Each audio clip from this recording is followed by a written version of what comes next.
बिस्मिल्लाहिर्रहमानिर्रहीम। हम लोगों ने जो पेपर बी है वो हम लोगों ने स्टार्ट किया था। फर्स्ट चैप्टर जो है हम लोगों ने स्टार्ट किया हुआ है हार्मोनिक ऑसिलेशन पे है, जिसका फर्स्ट जो टॉपिक था वो हम लोगों ने एक्सप्लेन किया था फर्स्ट लेक्चर में। जो सेकंड टॉपिक है सिंपल हार्मोनिक मोशन, जिसको हम लोगों ने डिफाइन किया था कि एक्सेलरेशन जो है किसी भी सिंपल हार्मोनिक ऑसिलेटर का डायरेक्टली प्रोपोर्शनल है displacement from mean position in is always directly towards mean position. ये हम लोगों ने एक्सप्लेन किया था और इसकी एक्सप्लेनेशन के लिए हम लोगों ने एक एग्जांपल डिस्कस करनी चाहिए थी सिंपल हार्मोनिक ऑसिलेटर की, जिसकी कैलकुलेशन में जाके एक्सप्लेनेशन में जाके हमने कैलकुलेट किया था इसकी वेलोसिटी, और जिसकी इक्वेशन हमारे पास बनी थी velocity is equal to √k/m into √xm, जो कि हम लोगों ने एम्पलीट्यूड कंसीडर किया था, और x जो है ये डिस्प्लेसमेंट है at any instant from mean position of an oscillating body. ये हम लोगों ने कैलकुलेशन की थी इसकी वेलोसिटी की। अब जो नेक्स्ट जो हमारा टॉपिक है इसी के एक्सप्लेनेशन में वो है जी हमारे पास डिस्प्लेसमेंट। हमने इसी सिंपल हार्मोनिक ऑसिलेटर का डिस्प्लेसमेंट हम लोगों ने कैलकुलेट करना है इसी इक्वेशन नंबर 4 से। ठीक है जी, हमारे पास है जी इक्वेशन नंबर 4, डिस्प्लेसमेंट कैलकुलेट करने लगे from equation number 4। Equation number 4 है जी velocity is equal to k/m √xm² - x²। ये हमारे पास इक्वेशन बनी थी। अगर हम वेलोसिटी को देखें तो which is a derivative of displacement with respect to time. Velocity is a derivative of displacement with respect to time. अगर हम इसको एज अ डेरिवेटिव कंसीडर करें dx/dt इज इक्वल टू, तो ये हमारे पास आएगी वैल्यू k/m √xm² - x²। हम इसके सोल्यूशन में जाएंगे, कुछ इसकी कैलकुलेशन करेंगे, क्रॉस मल्टीप्लिकेशन कराएंगे। इसी इक्वेशन से हम एक इक्वेशन बनाएंगे dx/, हमारे पास इस इक्वेशन को इधर लेके आएंगे, जिससे डिवाइड हो जाएगा xm² - x², और राइट हैंड साइड पे हमारे पास रहेगा k/m √dt। ये हमारे पास इक्वेशन बनेगी अगर हम इस इक्वेशन को फर्दर सिंप्लीफाई करें तो। अब हम इंटीग्रेट करेंगे, बोथ साइड का इंटीग्रेशन लेंगे, इंटीग्रेटिंग ऑन बोथ साइड्स। ठीक है जी, इंटीग्रेट करेंगे dx/xm² - x² is equal to integral sine k/m √dx। Left hand side को अगर हम लोग एक्सप्लेन करना चाहें तो ये मैथमेटिक में इक्वेशन बनती है, एक कंप्लीट एक फार्मूला बनता है, जिसके अकॉर्डिंग इस लेफ्ट हैंड साइड का जो रिजल्ट है ये हमारे पास आएगा नेगेटिव cos इनवर्स x/xm। ये बेटा कि इसका सोल्यूशन है, ये हमारे मैथमेटिक्स की एक इक्वेशन है जिसका ये रिजल्ट निकलता है जी। राइट हैंड साइड में जाएं तो राइट हैंड साइड में k/m √ जो है ये हमारे पास कांस्टेंट है, k भी कांस्टेंट है, और ऑसिलेटिंग मैस का जो ऑसिलेटिंग बॉडी का जो मैस होता है वो भी हम लोग कांस्टेंट कंसीडर करते हैं, कांस्टेंट ही रहता है जी, कांस्टेंट मैस ऑसिलेटर होता है। ये दोनों कांस्टेंट हो जाएंगे, तो अगर हम dx का इंटीग्रल लेंगे तो ये हमारे पास आएगा x।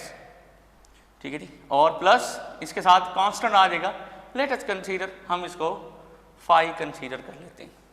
ये हमारे पास इक्वेशन आई है dx/dt is equal to k/m √xm² - x²। Left hand side हमारे पास, और ये हमारे पास राइट हैंड साइड, इसका इंटीग्रल लेंगे, इंटीग्रेटिंग ऑन बोथ साइड। तो इस लेफ्ट हैंड साइड को अगर हम लोग देखें तो ये एक कंप्लीट इक्वेशन बनती है, फार्मूला बनता है which is equal to -cos inverse x/xm हो जाएगा हमारे पास। राइट हैंड साइड का इंटीग्रल लेंगे तो k/m √ हमारे पास कांस्टेंट आ जाएगा, और हमारे पास ये जो dt है इसका अगर हम इंटीग्रल लें तो ये हमारे पास आता है कंप्लीट t, और प्लस फाई इसमें हमारे पास एक कांस्टेंट वैल्यू आ जाएगी। ठीक है जी, ये हमारे पास इक्वेशन होगी। इसको फर्दर हम लोग सॉल्व करेंगे। ठीक है, इसको सॉल्व करेंगे तो हम इस इक्वेशन को इस तरह से सिंप्लीफाई करना चाहेंगे, x/xm is equal to cos को उधर ले जाएंगे तो ये हो जाएगा हमारे पास कॉस इनवर्स जो है ये कॉस हो जाएगा, नेगेटिव साइन इसके इधर आके मल्टीप्लाई होगा तो ये हो जाएगा k/m प्लस फाई, और ये हमारे पास इक्वेशन बन जाएगी। ठीक है जी, हमें मैथमेटिक्स के कुछ प्रिंसिपल्स हैं, कुछ रूल्स हैं जिस पे हमें पता है जी कि cos माइनस थीटा जो होता है इक्वल होता है cos थीटा के। तो इस तरह ये हमारे पास इक्वेशन बनेगी x over x m is equal to cos k over m under root plus five, ये हमारे पास इक्वेशन बनती है। यहाँ से अगर हम लोग डिस्प्लेसमेंट निकालना चाहें at any instant which is given by x is equal to x m cos k over m under root plus five, ये हमारे पास इसकी इक्वेशन आ रही है। ठीक है जी, ये टाइम इससे मल्टीप्लाई हो रहा है। ठीक है, ये हमारे पास इक्वेशन बनेगी। हमने प्रीवियस कैलकुलेशन में सीखा था ओमेगा हमारे पास होता है के ओवर एम अंडर रूट, तो के ओवर एम अंडर रूट की जगह अगर हम उसकी वैल्यू पुट करेंगे तो हमारे पास इक्वेशन बनती है x is equal to x m cos omega t plus five, ये हमारे पास इसका आता है डिस्प्लेसमेंट, जिसको हम कंसीडर करेंगे एज अ इक्वेशन नंबर 5। ये हमारे पास इक्वेशन हो गई। ठीक है जी, फर्दर हम जाके इसकी वेलोसिटी को कैलकुलेट करेंगे। अगर हम इसकी वेलोसिटी कैलकुलेट करना चाहें तो इसी इक्वेशन को हम डिफरेंशिएट करेंगे विथ रेस्पेक्ट टू टाइम। ठीक है जी, डिफरेंशिएटिंग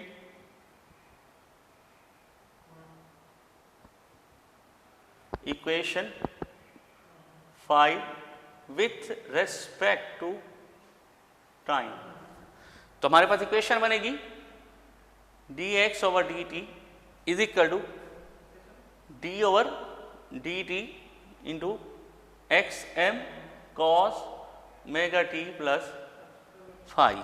एक्स एम हमारे पास कांस्टेंट आ जाएगा, जिसको हम इसको हम बाहर ले आएंगे, और dx over dt which is equal to the velocity, तो ये हमारे पास इक्वेशन आ जाएगी। X m as it is आ जाएगा, cos omega t plus five को डिफरेंशिएट करेंगे विथ रेस्पेक्ट टू टाइम, तो हमारे पास इक्वेशन बनेगी, अगर हम इसका डेरिवेटिव लेंगे माइनस ओमेगा। ठीक है जी, ये हमारे पास आ जाएगा, और ये आ जाएगा हमारे पास sine omega t plus five. Basically क्या करते हैं हम, जब डेरिवेटिव लेते हैं तो उस कंप्लीट टर्म का डेरिवेटिव लेते हैं, प्लस जो फंक्शन होता है उसका दोबारा डेरिवेटिव लेते हैं। तो अगर हम ओमेगा टी का डेरिवेटिव लेंगे दोबारा डेरिवेटिव, तो हमारे पास माइनस ओमेगा आ जाएगा। माइनस जो है बेसिकली कॉस का अगर हम डिफरेंशिएट करें with respect to time, cos का डेरिवेटिव लें तो माइनस साइन की इक्वल आता है, ये माइनस का साइन इसको इंडिकेट करता है। ओमेगा टी का दोबारा डेरिवेटिव लेंगे तो हमारे पास ओमेगा आ जाएगा। इस तरह हमारे पास इक्वेशन बनती है वेलोसिटी की minus omega x m sine omega t plus five, ये हमारे पास इक्वेशन बनती है वेलोसिटी की। अगर हम इसका दोबारा डेरिवेटिव लेते हैं, डबल इसका डेरिवेटिव लेते हैं, मतलब कि हमारे पास इक्वेशन है v dx over dt is equal to minus omega x m sine omega t plus five. अगर हम इसका दोबारा डेरिवेटिव लेते हैं इस इक्वेशन का, तो ये हमारे पास इक्वेशन हो जाएगी एक्सेलरेशन हो जाएगा, ये बेसिकली वेलोसिटी का डेरिवेटिव हो जाएगा, जिसको आप हम इस तरह भी एक्सप्लेन कर सकते हैं d v over d t, या फिर d x over d t का डबल डेरिवेटिव लें तो ये इक्वेशन हम इस तरह भी लिख सकते हैं। राइट हैंड साइड को भी डिफरेंशिएट करेंगे विथ रेस्पेक्ट टू टाइम, तो हमारे पास इक्वेशन बनेगी ओमेगा एक्स एम, ये तो हमारे पास कांस्टेंट फैक्टर आ जाएगा, माइनस ओमेगा एक्स एम, ये हमारे पास कांस्टेंट फैक्टर आ जाएगा, और sign omega t plus five का डेरिवेटिव लेंगे तो ये हमारे पास आ जाएगा cos omega t plus five. ठीक है, और जब हम इसी फंक्शन ओमेगा टी का दोबारा डेरिवेटिव लेंगे तो हमारे पास आंसर आएगा ओमेगा, जो कि हमारे पास इक्वेशन बन जाती है ओमेगा स्क्वायर माइनस, तो हमारे पास जो फाइनल इक्वेशन बनेगी acceleration is equal to minus omega square x m cos omega t plus five. तो हम इस तरह हमारे पास हार्मोनिक ऑसिलेटर का एक्सेलरेशन आता है minus omega square x m cos omega t plus five, ये हमारे पास एक्सेलरेशन बनता है। अगर हम cos omega t plus five को मैक्सिमम कंसीडर करते हैं, मतलब cos omega t plus five की वैल्यू फॉर एग्जाम्पल हम लोग कंसीडर करते हैं 0, तो कॉस 0 इक्वल टू 1 होता है, तो हमारे पास according to simple harmonic motion में जो हमारे पास इक्वेशन बनेगी फाइनल, तो वो हमारे पास बनेगी a is equal to minus omega square x. X जो है इंस्टेंटेनियस डिस्प्लेसमेंट है, और एक्स एम जो है मैक्सिमम डिस्प्लेसमेंट, जिसको हम एम्पलीट्यूड कहते हैं। अगर हम एट एनी इंस्टेंट, जैसे हमने प्रीवियसली सीखा था कि अगर हम eight any instant acceleration consider करें तो हमारे पास वैल्यू आती है माइनस ओमेगा स्क्वायर एक्स, जो कि फाइनली हमारे पास आता है ए प्रोपोर्शनैलिटी माइनस एक्स। जो कि बेसिकली डिस्क्राइब करता है सिंपल हार्मोनिक मोशन को। यहाँ पे हमारे पास ओमेगा, इसको हम कंसीडर करते हैं एज अ कांस्टेंट फैक्टर। ठीक है जी, ये हमारे पास इसकी फाइनल इक्वेशन। फर्दर जो हमारी कैलकुलेशन है वो है जी एम्पलीट्यूड में। इसके पैरामीटर्स हैं जिनको अब हम डिस्कस करेंगे। हमारे पास डिस्प्लेसमेंट की जो इक्वेशन आई है वो है जी x is equal to x m cos omega t plus five. ये हमारे पास इक्वेशन आई है डिस्प्लेसमेंट की। इसमें अब हम लोगों ने एम्पलीट्यूड कंसीडर करना है, एम्पलीट्यूड को कैलकुलेट करना है। तो उसके लिए हमारे पास जो एम्पलीट्यूड है, डिस्प्लेसमेंट जो है बेसिकली ये इंस्टेंटेनियस डिस्प्लेसमेंट है और ये हमारे पास एम्पलीट्यूड इंस्टेंटेनियस डिस्प्लेसमेंट, मतलब displacement of an oscillating body at any instant other than mean and extreme position. और जो हमारे पास एक्स एम हो जाएगा इसको हमने डिक्लेयर किया था as a amplitude maximum displacement from mean position, that is when oscillating body at extreme position। ठीक है, उसको हम XM कंसीडर करते हैं। ये जो इंस्टेंटेनियस डिस्प्लेसमेंट है इसकी जो वैल्यू है वो डिपेंड करती है cos थीटा पे। ठीक है, for maximum displacement cos omega t plus five must be equal to 1। ये कब पॉसिबल है? जब हमारे पास इसकी value omega t plus five की वैल्यू क्या हो, 0 कंसीडर करें या फिर हम इसको n पाई कंसीडर करें। मतलब इसकी जो मैक्सिमम वैल्यू है वो प्लस माइनस 1 हो सकती। ठीक है जी, इस तरह हमारे पास जो एम्पलीट्यूड निकलेगा इस ऑसिलेटिंग बॉडी का, एम्पलीट्यूड निकलेगा इस ऑसिलेटिंग बॉडी का, तो वो हमारे पास आ जाएगा प्लस माइनस XM। मतलब maximum displacement of an oscillating body about from mean position in any direction in any location। ठीक है जी, तो ये हमारे पास ये इसकी वैल्यूज आ जाएंगी। इसके बाद हम डिस्कस करेंगे इसके टाइम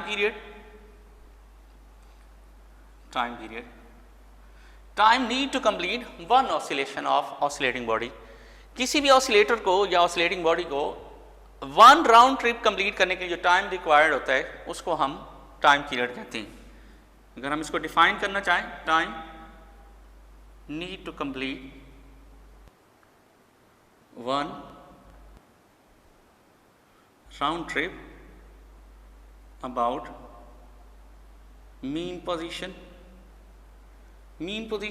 इक्विलिब्रियम पोजीशन जहां से हम स्टार्ट करते हैं उसको हम कहते थे about mean position is called time period.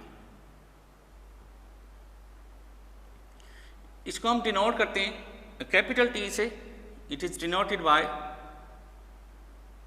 Capital T and it's SI unit is second, जिसको हम स्मॉल s से रिप्रेजेंट करते हैं। ये है जी, अगर हम इसकी इक्वेशन बनाना चाहें, लेट अस कंसीडर क्या हम एक जनरल इक्वेशन लेते हैं जी, S is equal to VT। For example हमारे पास जो ऑसिलेटिंग बॉडी है उसका वन राउंड ट्रिप है।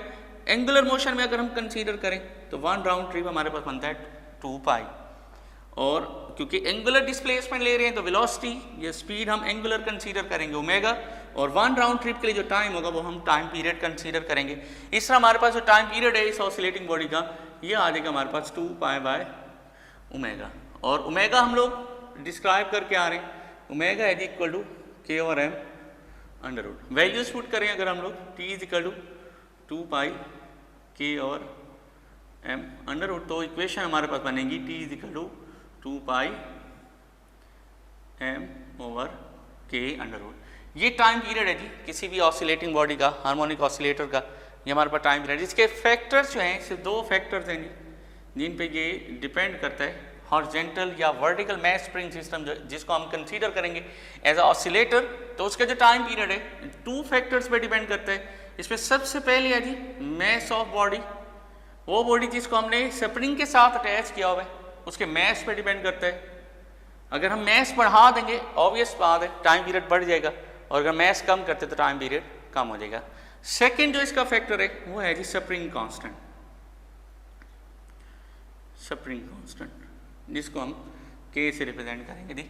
अगर हम कोई ऐसा स्प्रिंग लेते हैं जिसका स्प्रिंग कांस्टेंट ज़्यादा है तो उसका टाइम पीरियड कम होगा, और अगर हम कोई एक ऐसा स्प्रिंग कंसीडर करते हैं जिसका टाइम पीरियड कम है, जिसका स्प्रिंग कांस्टेंट कम है, तो उसका टाइम पीरियड ज़्यादा होगा। ये हमारे पास हो गया टाइम पीरियड। नेक्स्ट हम इसकी फ्रीक्वेंसी को डिस्क्राइब करेंगे। फ्रीक्वेंसी डिस्क्राइब करेंगे। फ्रीक्वेंसी की सिंपलेस्ट जो डेफिनेशन है जब हम लोग डिस्क्राइब करते हैं, reciprocal of time period, reciprocal of time period, ठीक है जी, ये हो गया। या फिर हम इसको अगर हम डिफाइन करना चाहें, प्रॉपर्ली डिफाइन करना चाहें, तो number of oscillations, number of vibrations in unit second. पर सेकंड, एक सेकंड में जो नंबर ऑफ ऑसिलेशंस होती हैं उसको हम फ्रीक्वेंसी कहते हैं जी। Number of oscillations of an oscillating body in unit second is called its frequency. It is denoted by small f and is given by f, which is the reciprocal of time period 1 over capital T, where capital T is the time period which is given by T is equal to 2 pi k over m over k under root. ये हमारे पास equation है। Values put करेंगे, f is equal to 1 over 2 pi m over k under root, तो हमारे पास final equation बनेगी, final equation बनेगी f is equal to 1 over 2 pi k over m under root. अगर हम इसके भी फैक्टर डिस्क्राइब करना चाहें, फैक्टर डिस्क्राइब करना चाहें, तो इनके फैक्टर्स में भी सबसे पहले हमारे पास मैस ऑफ बॉडी है जी, mass of body m and spring constant k ये। लेकिन इसका जो रिलेशन है फ्रीक्वेंसी के जो फैक्टर्स हैं वो टाइम पीरियड के ही इनवर्स है। मतलब जैसे मैस है और टाइम पीरियड है डायरेक्टली प्रोपोर्शनल है, लेकिन फ्रीक्वेंसी और मैस इनवर्सली प्रोपोर्शनल है, क्योंकि फ्रीक्वेंसी जो है रेसिप्रोकल है टाइम पीरियड का। ठीक है, ये हमारे पास इसके पैरामीटर्स हैं हार्मोनिक ऑसिलेटर के। ये हमारा लेक्चर नंबर 2 है जो कि आज हम लोगों ने कंप्लीट किया। नेक्स्ट फिर इंशाल्लाह लेक्चर नंबर 3 फिर हम लोग स्टार्ट करेंगे जी। बहुत शुक्रिया।